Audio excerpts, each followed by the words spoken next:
the bag is being sold worldwide, which is amazing. Amazing to see South African products out there.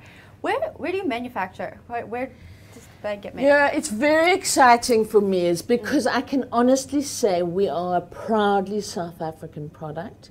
We manufacture in South Africa mainly. That's our main source of manufacturing. And we actually find that the quality is much better out of South Africa. And there's a huge pride amongst my team and my manufacturing teams to keep manufacturing in South Africa.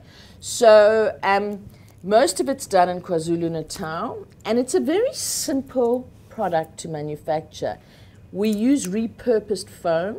Okay, what does that mean? So we're sitting on a sofa with foam, okay? So it's as simple as what you put in a mattress, what we're sitting on. Okay. It's foam chips, repurposed, that would otherwise go into landfills. It's in abundance around the world. We used to recycle polystyrene, but the problem is we actually started creating a demand. We have over 700,000 Wonderbags in use. Gosh. So that is the same amount that we have recycled and repurposed, the size of Kilimanjaro.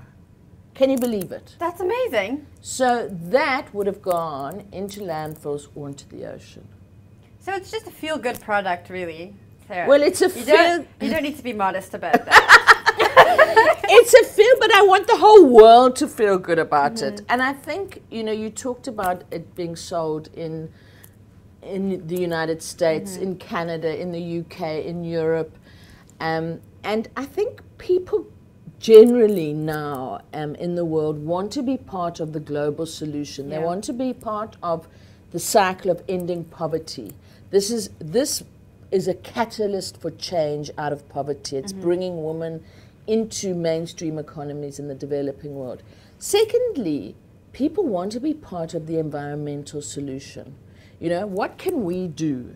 Unplug our TVs at night, turn off your computers, unplug, live more off the grid, buy a Prius, all of these things that are quite inconvenient actually. Well, actually what you can do is just simply buy a Wonderbag on Amazon in the United States. One is donated to the Wonderbag Foundation, and you are helping a family in Africa.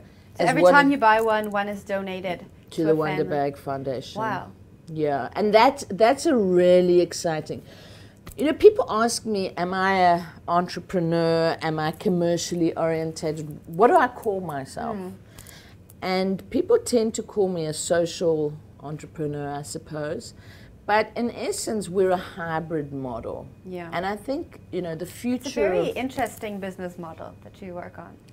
Well, it is, and I think it's the future. I think that what I've seen is that the future of development, the future that we need to move towards is actually integrating development, environmental principles into business rather than having them sitting as separate agendas. Yeah. And so I'm trying to lead and be an example of a business that can be commercially successful, is environmentally sound and making an impact, is improving the lives of women around the world, and making you feel good. And it makes delicious food. Exactly. What more do you want?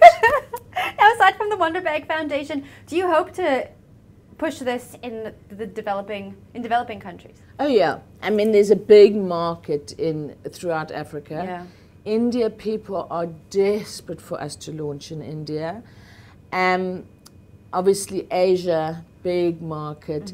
The challenge is people, and expanding too quickly. Yeah. We are moving out of the startup phase. We're no longer a startup. We now have infrastructure, and so we're in a position where we actually can start expanding into new territories.